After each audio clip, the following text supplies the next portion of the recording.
नमस्कार, मैं डॉक्टर सचिन भार्गव, बाल रोग विशेषज्ञ। आज आप अपनी इस वीडियो के माध्यम से आपको माता-पिता की एक बहुत ही कॉमन प्रॉब्लम कि हमारा बच्चा दवाई नहीं खाता या खाते ही उल्टी कर देता है के विषय में कुछ जानकारी देना चाहूँगा।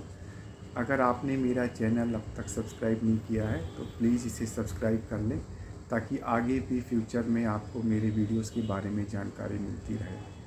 अपनी प्रैक्टिस में हम देखते हैं कि माता-पिता की एक बहुत ही कॉमन समस्या होती है कि बच्चे को दवाई कैसे दें। जैसे ही दवाई देने की कोशिश करते हैं, बच्चा मुँह बंद कर लेता है या उल्टी करके उसे निकाल देता है। माता-पिता को चिंता रहती है अगर दवाई नहीं जाएगी तो आराम कैसे आएगा। तो आज इस वीडियो के माध्यम से मैं आपको कुछ टिप्स देना चाहता हूँ कि इस समस्या का सामना कैसा करें। सबसे बड़ा कारण जो वॉमिटिंग का होता है वो ये होता है कि अगर हम दवा की सही मात्रा या सही कंसंट्रेशन बच्चे को नहीं दे रहे हैं। एज ए पीडियाट्रिशियंस जनरली हम बच्चे के वज़न के अनुसार उसको सिरप या ड्रॉप्स के रूप में दवा प्रिस्क्राइब करते हैं, लेकिन बहुत बार ऐसा होता है जब केमिस्ट या पेरेंट्स की अनजाने में वो दूसरी दवा ले लेते हैं। जैसे अगर डॉक्टर ने ड्रॉप्स प्रिस्क्राइब किया तो उन्होंने सिरप परचेज कर लिया, या अगर सिरप प्रिस्क्राइब किया तो ड्रॉप्स परचेज कर ली। इसमें एक बात समझिए कि ज़्यादातर कंपनियां एक ही दवा को एक ही नाम से ड्रॉप्स और सिरप दोनों रूप में बनाती हैं। इन दोनों में साल्ट तो एक ही होगा लेकिन उसकी कंसंट्रेशन डिफरेंट हो जाएगी। अगर मैं दूसरे रूप में कहूँ तो अगर किसी बच्चे को बुखार के लिए 5 ml सिरप की ज़रूरत है तो उसी बच्चे को उसी दवा की 1 ml ड्रॉप से काम चल जाएगा।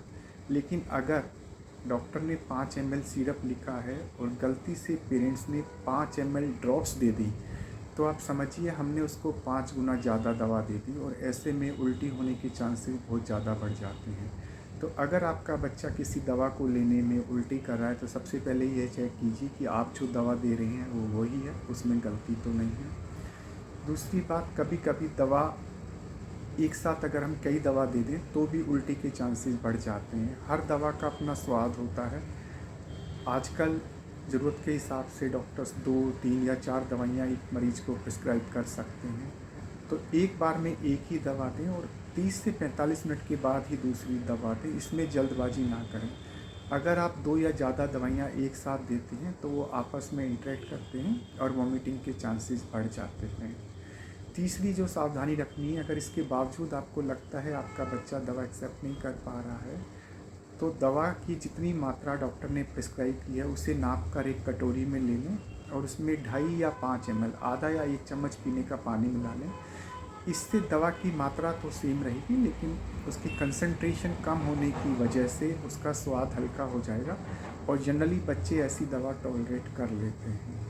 इसके बावजूद भी अगर वॉमिटिंग हो तो अपने डॉक्टर पीडियाट्रिशियंस को कंसल्ट करें। हो सकता है बच्चे को उल्टी की दवा की आवश्यकता हो जो ज़रूरत के हिसाब से आपके डॉक्टर प्रिस्क्राइब कर देंगे। एक बात मैं ख़ास तौर पर पेरेंट्स को बताना चाहूँगा कि किसी भी दवा को खाने में या दूध में मिलाकर जब तक डॉक्टर ना कहें अपनी मर्ज़ी से ना दें।